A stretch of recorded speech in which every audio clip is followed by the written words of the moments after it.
اے میرے دیس کے باشندوں، بلک رہے ہو، سسک رہے ہو، خدا کے نام پر بنی اس ریاست میں اجنبی ہو، محکوم ہو، انسانوں سے کمتر انسان ہو، یا اپنی آزاد ماؤں کی کھوک سے غلام بن کر پیدا ہوئے ہو، کیوں تمہاری دعاؤں میں اثر نہیں ہے؟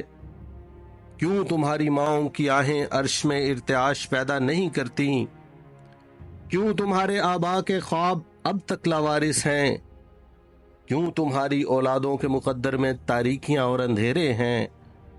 خدا کے نام لیوا ہو، سرور کونین کی امت ہو، تو خدا کی یہ زمین تم پر تنگ کیوں ہے؟ تمہارے کھلیان بھوک کیوں اگلتے ہیں؟ زندگی عذاب، جینا ایک وبال کیوں ہے؟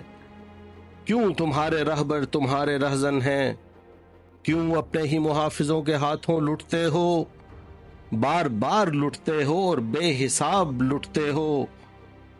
وہ جو تمہاری بات کرتا ہے، آسماں اسی کے سر پہ گرتا ہے۔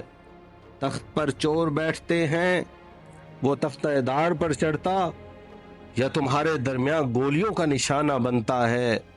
اے میرے دیس کے باشندوں، تمہیں کلام خدا نے بتایا تھا، خدا نہیں بدلتا حالات ایسی قوموں کے، نہیں ہے فکر جنہیں اپنے آپ کو بدلنے کی۔ اے میرے دیس کے باشندوں، وہ جو زندہ سے سربکف لا الہ کی صدا لگا رہا ہے، وہ تمہیں حقیقی آزادی کی راہ دکھلا رہا ہے، تمہیں ذلت و محکومی کی تاریکیوں سے نکال کر شرف انسانیت دلا رہا ہے، حاکمیت کی مسند پر بٹھا رہا ہے۔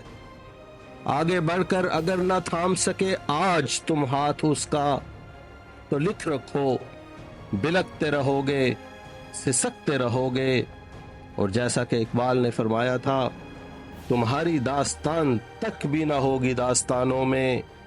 اے میرے دیس کے باشندوں، اے 24 کروڑ جیتے جاگتے انسانوں، نکلو حقیقی آزادی کے لیے۔ 24 نومبر 2024۔